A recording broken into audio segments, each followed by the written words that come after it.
রাষ্ট্রবাদ ও রাষ্ট্রবাদী এই দুই ভাবনার প্রকাশ্য সংঘাত আজ ধরা পড়ল রাজধানী শহরে। শহরের রবীন্দ্র ভবনের সামনে অল ত্রিপুরা ফ্যাসিলিটেটরস এবং আশা কর্মী অ্যাসোসিয়েশনের যৌথ উদ্যোগে তাদের পেশাগত কিছু দাবি দেওয়া নিয়ে সমবেত হয়েছিলেন। সমাবেশ থেকে এক প্রতিনিধি দল তাদের দাবি সনদ তুলে দিতে লোকভবনের রাজ্যপালের সাথে সাক্ষাৎ করার কর্মসূচি সংঘটিত করা হয়। এই সমাবেশে মজদুর মনিটরিং সেলের সভাপতি বিপ্লব কর ছিলেন প্রধান অতিথি। এদিনের কর্মসূচিতে বক্তব্য রাখতে গিয়ে নীতিগত বেশ সংঘাতপূর্ণ বক্তব্য পেশ করতে দেখা গেল বিপ্লব করকে। তার নিশানামূলক বক্তব্য টেনে এনেছেন রাষ্ট্রবাদ ও রাষ্ট্রবাদী ভাবনায় মূল সংঘাতের ভাবনামূলক বিষয়।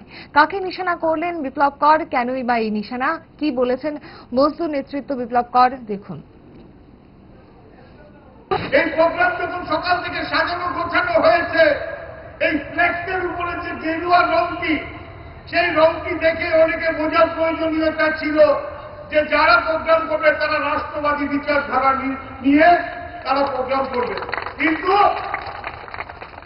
একটি বিধানসভা কেন্দ্রে এবং আগরতলা একটি বিধানসভা কেন্দ্রে তার ওয়ার্ড অফিসে ওয়ার্ড সেক্রেটারি দিয়ে আশাদেরকে এই প্রোগ্রামে আসার জন্য না করা হয়েছে।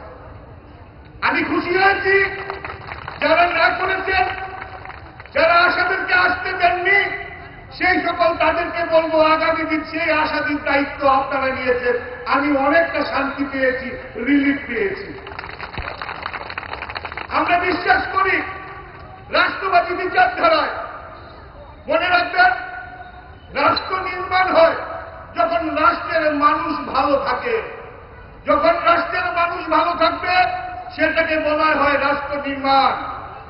আমরা বিশ্বাস করি এই রাজ্যের আশা ফ্যাসিলিটেটরস এবং আশারা যেভাবে সমাজের শেষ অন্তিম ব্যক্তির কাছে যে স্বাস্থ্য পরিষেবা নিয়ে যায়, আজকে স্বাস্থ্য সেবাকে ধরে রাখার ক্ষেত্রে এই ফিল্ড থেকে কাজ করে আনার দায়িত্ব আশা এবং আশা ফ্যাসিলিটেটরস, এবং তারা রোদ বৃষ্টি অতিক্রম করে তারা এই স্বাস্থ্য দপ্তরকে আজকে টিকিয়ে রেখেছে।